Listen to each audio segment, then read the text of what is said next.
Pekerjaan pembersihan beberapa hari sebelumnya membuatnya lelah secara fisik dan mental. Jadi dia langsung menggunakan kemampuan finansialnya. Dia memanggil seorang tukang kayu berpengalaman. Memang, orang yang profesional melakukan pekerjaan dengan profesional. Setelah selesai, pria itu membersihkan rumput liar dengan cepat. Selanjutnya, saatnya untuk menangani pohon yang miring di dalam. Melihat kecepatan dan ketangkasan pria itu, Jack tak bisa menahan kegelisahan di dalam hatinya lagi. Dia tidak ingin membayar uang selain dari upah. Untungnya sang kakek yang berpengalaman cukup terampil. Setelah berhasil membersihkan, bagian dalam kastil terasa jauh lebih terang. Selanjutnya adalah menghapus beberapa peralatan lama, bingkai pintu kayu yang sudah membusuk, dan pagar besi yang penuh dengan karat. Faktor-faktor tidak aman ini semua harus dibersihkan. Saat membersihkan debu di ruang bawah tanah hari itu, Jack terkejut menemukan lantai ubin yang diletakkan di bawahnya dari 100 tahun yang lalu ternyata masih utuh. Hal ini membuatnya merasa senang lagi. Lagi pula, menata ulang akan memakan banyak biaya. Seiring dengan musim dingin yang semakin dekat, cuaca juga mulai menjadi semakin dingin. Untuk memastikan konstruksi berjalan lancar di musim semi tahun depan, dia perlu membersihkan area yang cukup sebelum salju besar tiba. Oleh karena itu, Jack kembali meminta bantuan sang kakek tukang kayu sebelumnya. Persiapan untuk menebang sebagian pohon dan menyisakan area terbuka.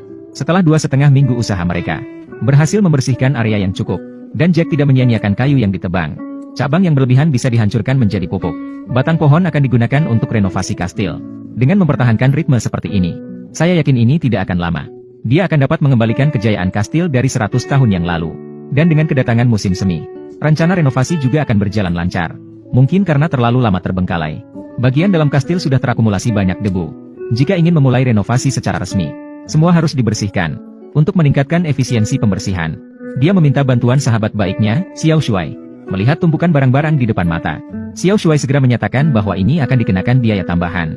Dengan tidak punya pilihan, Jack hanya bisa menawarkan film pendek yang telah dia simpan selama bertahun-tahun sebagai imbalan. Setelah mencapai kesepakatan, mereka mulai membersihkan. Bersamaan dengan debu yang terus dibuang, lantai yang semula berantakan menjadi jelas. Pada saat yang sama, Jack terkejut menemukan lantai ubin kastil ternyata masih utuh. Harus diketahui bahwa 100 tahun yang lalu, warna konstruksi khusus ini, tetapi hanya bangsawan yang bisa menggunakannya. Dan sekarang tidak mungkin menemukan ubin seperti itu di pasaran. Kejutan tak terduga membuat Jack merasa sangat beruntung. Hal ini membuatnya semakin berharap untuk hasil setelah membersihkan. Mengingat pohon-pohon tinggi di sekitar kastil akan memengaruhi pencahayaan, Jack kembali mencari kakek tukang kayu sebelumnya. Bersiap-siap untuk memperbaiki sebelum daun tumbuh. Seperti kakek yang andal ini, setiap hari mereka memangkas di atas pohon. Dan kedua orang di dalam kastil juga tidak diam. Setelah menggali sejumlah pasir tanah yang tidak diketahui, mereka akhirnya membersihkan area seluas 20 meter persegi. Setelah dibersihkan dengan semprotan air bertekanan tinggi, bangunan yang tersembunyi selama ratusan tahun pun mulai terlihat sedikit demi sedikit. Selama waktu berikutnya, ketiga orang itu selain menyelesaikan pekerjaan sehari-hari, akan berkumpul saat istirahat, berbagi momen terbaik dalam hidup masing-masing.